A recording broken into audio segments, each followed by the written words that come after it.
It was supposed to be just a completely routine approach into one of the world's busiest, most advanced airports.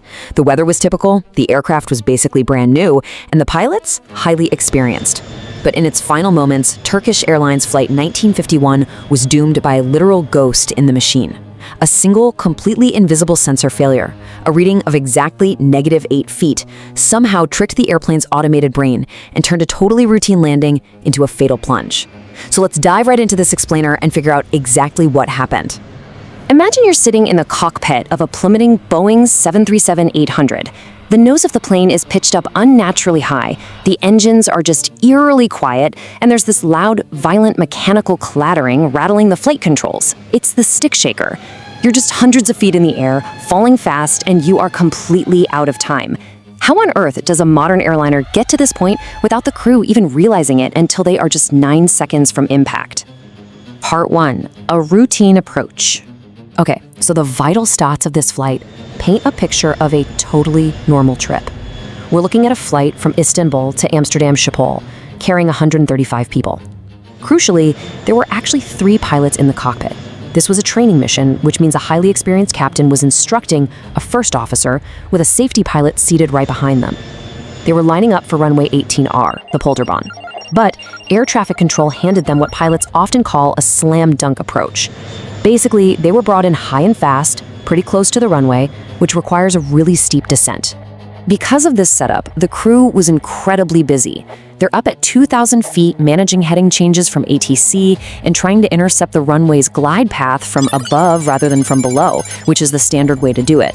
This demands total concentration. They're managing their speed, running through checklists, talking to the ground, just completely absorbed in the complex task of stabilizing this fast, high approach.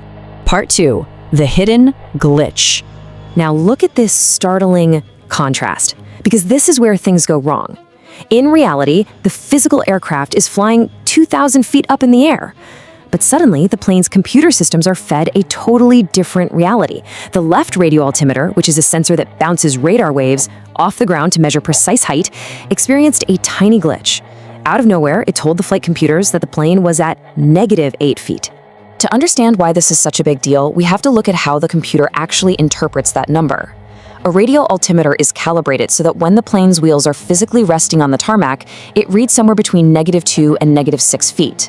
So when the computer saw -8 feet, it didn't flag an error. Oh no, it believed with absolute certainty that the 737 was already rolling down the runway.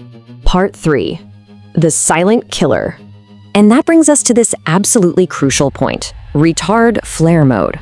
Because the computer honestly thought the plane had landed, the auto throttle instantly activated this mode. It physically pulled the thrust levers all the way back to idle, exactly like it's programmed to do right before touchdown. The word retard flashed on the flight display, and the engines went completely silent. And remember, they are still 2,000 feet in the air, supposed to be flying. So why didn't the pilots notice the engines spooling down? Well, investigators called this the masking effect. The right-hand autopilot was still active, and it was getting perfectly correct data from the right side altimeter.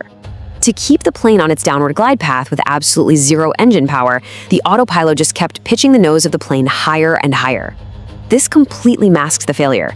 The plane actually felt like it was flying normally, but really it was essentially just gliding, bleeding off vital airspeed by the second. Part 4. 100 seconds. You might be wondering, why didn't they see the airspeed dropping on their screens? Well, it comes down to a really powerful psychological trap known as automation bias.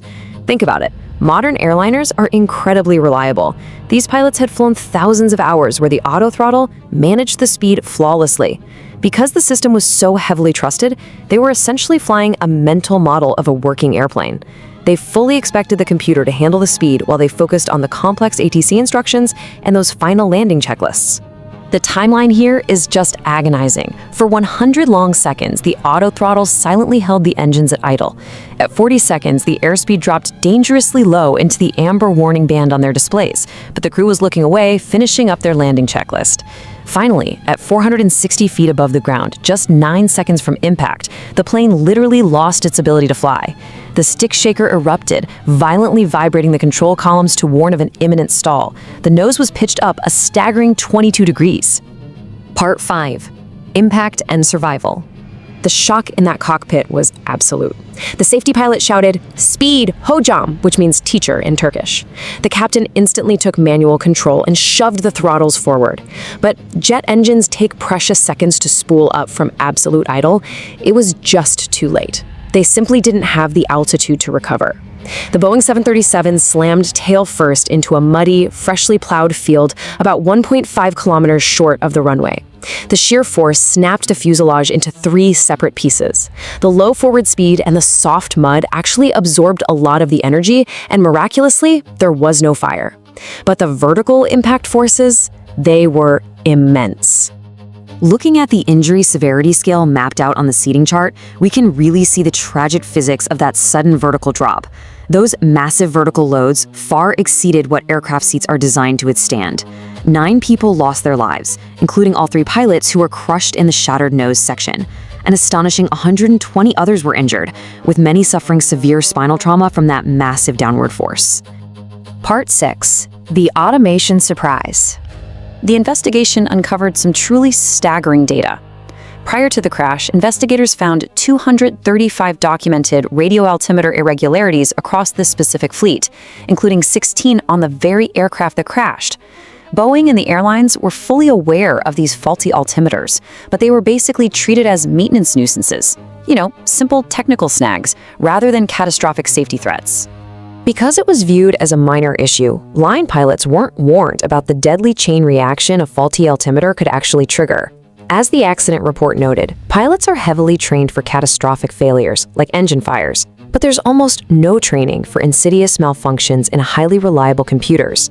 It created this fatal automation surprise, where the crew is completely blindsided by a machine behaving in a way they never, ever expected or were trained to handle. The legacy of Flight 1951 completely changed how the aviation industry views the relationship between man and machine. It proved that automation bias isn't just some pilot flaw, it's a fundamental human vulnerability. As we hand more and more control over to advanced algorithms, not just up in the sky, but in our cars, our homes, our workplaces, it leaves us with a pretty chilling question to ponder. When the flawless computer inevitably glitches, is human awareness, our ability to simply look at the real data and trust our own eyes, still our final and most vital safety net?